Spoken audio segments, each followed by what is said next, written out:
Here in Canada, we have a significant benefit or opportunity as first-time home buyers to leverage what's called the RRSP First-Time Home Buyers Plan.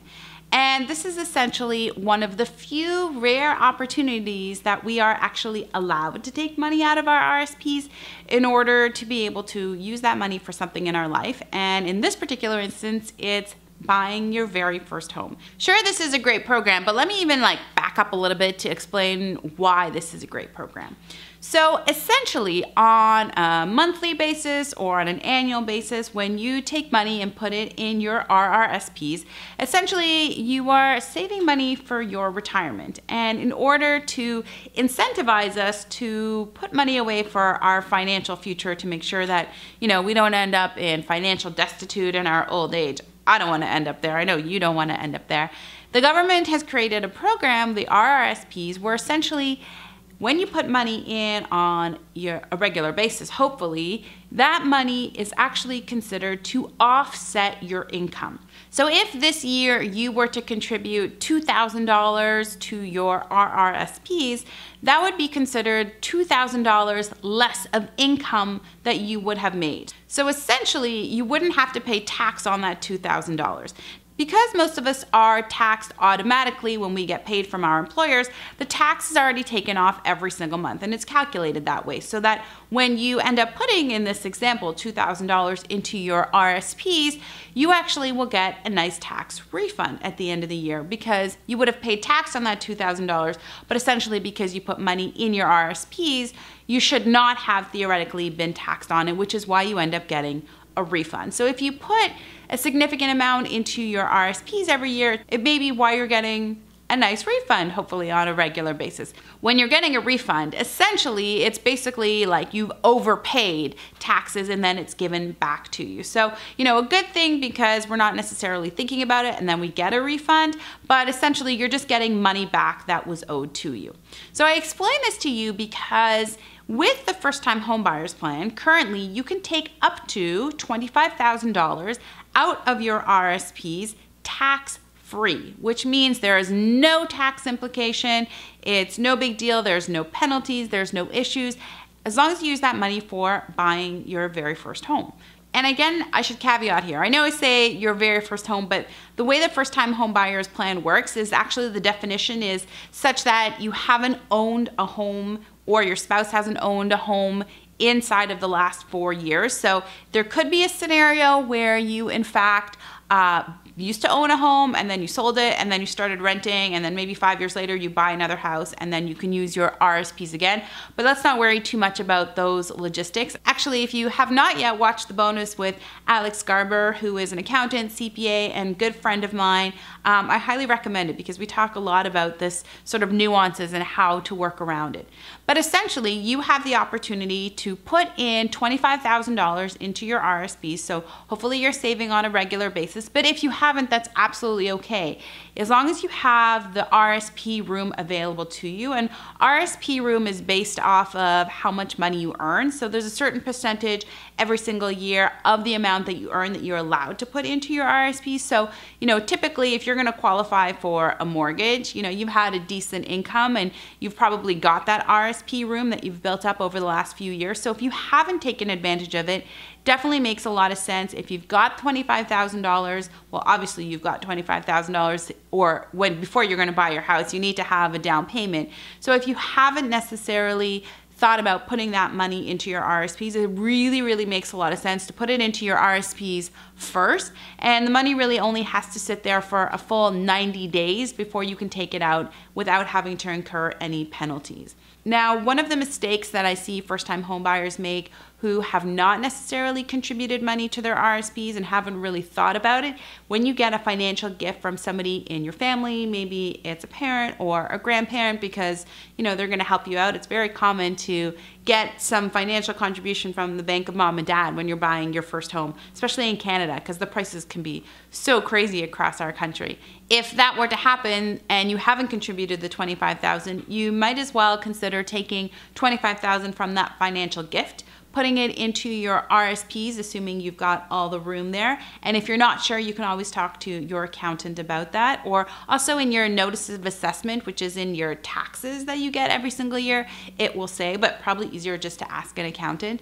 Then you can take your $25,000 that's from the financial gift from your family, put it into your RSPs, and that will ensure that you get a significant tax refund. Now, you also have the ability to not use in your taxes the full $25,000. So let's say you would never put money in your RSPs and you got $25,000 from your family and you put it all in now. It's going to sit there for 90 days before you take it out in buying your first home.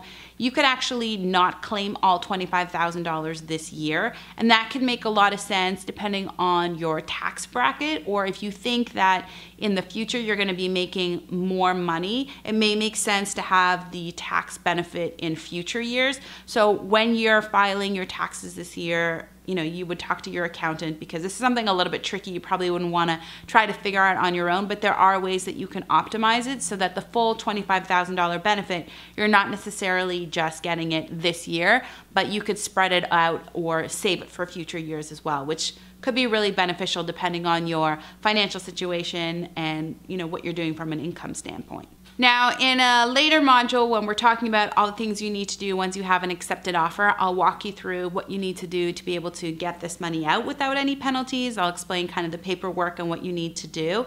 But for now, I just want you to understand that as you're thinking about your down payment and you're thinking about getting started, putting money in your RSPs or leveraging any money that you may get from a financial gift, that it makes a lot of sense to put the full $25,000 in your RSPs. And kind of like I mentioned in the previous lesson, just make sure that when that money is inside of that RSP, you are not, in fact, treating it like you're going to be using that money for your retirement, because the advice that you may get around the time horizon and how much risk you should be taking may not make a lot of sense if you're planning to take the money out in the next little while. Now, let me explain that when you get to take this money out without any penalties, without having to pay any interest, you are still responsible for paying that money back. So it is like a loan from yourself in that you do have to pay it back. When you borrow money from your RSPs, you actually have a 15-year window to pay it back. During that time, you will be required every single year to pay 1/15 of the amount that you borrowed. So if you borrow the full amount from yourself, the full $25,000, every year you will need to make a payment of $1,666 and some change. Now, note that this does not start until the second year after you have bought your place. So in year one, when you buy your place, and again, you can work with an accountant to figure out exactly when you need to make your first payment, but there's sort of a breathing room space of a year where you don't have to make that payment, but after the fact, you will need to start paying back every year. And the way you pay yourself back is just by putting $1,666 and some change into your RSPs. So when you are putting that money back, you're actually not tax sheltering it the way you would typically with an RSP. That first $1,600 and change would be going to repayment, so that if you make a payment that's higher than that, let's say you make an extra $1,000 on top of that, that would start to be tax sheltered in the same way that like a typical RSP is. But you do need to pay that money back. And so it's important to think about it, because from a cash flow standpoint, while it can be really, really beneficial up front now, from a cash flow standpoint down the road, you want to make sure that you are remembering every year that you need to make an extra $1,600 payment to your RSPs. And hopefully you're doing that anyways, because you do need to save for your retirement, and you will be reminded on an annual basis when you file your taxes. If you talk to an accountant, they will remind you as well. It's inside of your notice of assessment to say what in fact you do need to make from a payment standpoint for that amount. But it is interest free. There's really not a lot of advantage in trying to pay it back faster. in the sense that like it is interest free. And again, I highly recommend that if you have not watched the bonus discussion that I had with Alex Garber, who's an accountant, that you watch that, because there's some really interesting things in the way that he describes it and explains it. And again, I am not an accountant, I'm not a financial planner, but I've definitely taken the time to learn all of these nuances to ensure that I can support you the best way that I can. But taking advantage of your RRSP first-time home buyers plan is huge, because it saves you money and you'll get a tax refund up front, and it's just a smart financial thing to do. So, while you're thinking about your first home and it's a milestone right now, and you may not be worrying too much about like, oh, I'll get to 65 when I'm later, I'll worry about my retirement later, just recognize that you can, in fact, take advantage of the first-time home buyers plan, and it's one of the great few benefits for us first-time home buyers.